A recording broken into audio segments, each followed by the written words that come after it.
आइए देखते हैं हाल ही में आई मूवी 12th फेल के कुछ अननोन और इंटरेस्टिंग फैक्ट्स। इस फिल्म के लास्ट सीन के दौरान दिखाई गई यूपीएससी की बिल्डिंग असल में असली बिल्डिंग नहीं है। जब इस फिल्म के मेकर्स को असली बिल्डिंग के अधिकारियों से शूटिंग करने की परमिशन नहीं मिली तो उन्होंने उस बिल्डिंग जैसी सेम बिल्डिंग बनाई।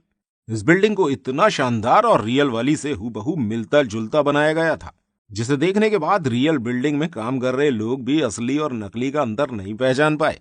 जहां सभी एक्टर्स फिल्म में दिखाई गई अपनी लुक के लिए मेकअप का सहारा लेते हैं, वहीं इस फिल्म में विक्रांत ने अपने गांव से होनी की लुक के लिए किसी मेकअप का सहारा नहीं लिया है, बल्कि उन्होंने असल में कई दिन एक गांव में बिताए और अपनी स्किन को धूप में बैठकर काला किया।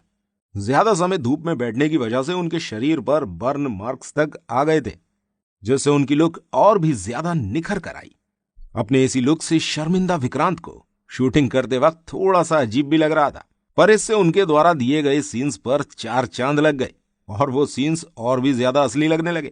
जहां इस फिल्म को राजकुमार हिरानी करने वाले थे, वहीं जब विधु विनोद चोपड़ा ने इस फिल्म की कहानी कुछ नए राइटर्स के साथ लिखी तो उन्हें इस कहानी के कैरेक्टर्स से प्यार हो गया, जिसके चलते उन्होंने इस फिल्म को खुद डायरेक्ट करने का फैसला किया। और उनका ये फैसला और भी मजबूत तब हुआ जब उन्होंने विक्रांत मैसी को स्क्रीन टेस्ट पर देखा, जहां इस फिल्म में दिखाए गए चंबल गांव के लिए मुंबई के आसपास किसी भी गांव का इस्तेमाल किया जा सकता था। वहीं इस फिल्म को और रियल दिखाने के लिए मेकर्स ने इसे चंबल के ही पास किसी गांव में शूट करने का फैसला किया। इस फैसले के चलते उन्हें रोज 3 घंटे का सफर तय करना पड़ता था।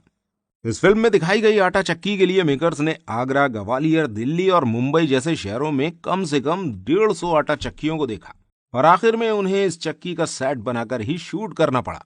फिल्म में दिखाए गए मनोज के दोस्त पांडे को मूवी के दौरान कई बार अपने पिता से फोन पर बात करते हुए दिखाया गया है, पर क्या आपको पता है कि उनके पिता की आवाज इस फिल्म के डायरेक्टर विधु विनोद चोपड़ा ने दी है।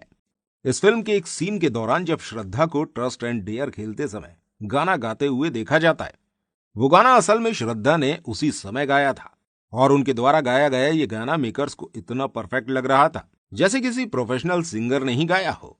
इसलिए इस गाने के रियल होते हुए भी उन्हें इस गाने की आवाज को थोड़ा बदलना पड़ा ताकि वो ओरिजिनल ही लगे। इतना ही नहीं, इस सीन के दौरान अगर ध्यान से देखा जाए तो असल जिंदगी के मनोज और श्रद्धा भी आपको पीछे बैठे हुए दिख जाएंगे। इस फिल्म की शूटिंग और इस कहानी के पीछे छुपे हुए जज्बात और अच्छे से दिखाने के लिए मेकर्स ने इस फिल्म को दिल्ली के असली मुखर्जी नगर इलाके में ही शूट किया है। इतना ही नहीं, इस फिल्म में दिखाए गए ज्यादातर बच्चे असल में यूपीएससी के स्टूडेंट्स हैं।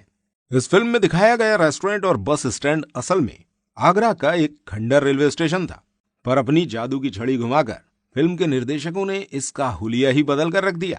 जहां इस फिल्म में दिखाए गए सभी किरदारों के लिए कई एक्टर्स के साथ स्क्रीन टेस्ट किया गया था, वहीं इस फिल्म के लीड रोल मनोज के लिए सिर्फ विक्रांत मैसी का ही स्क्रीन टेस्ट हुआ था, जिसे उन्होंने एक ही बार में पास कर लिया।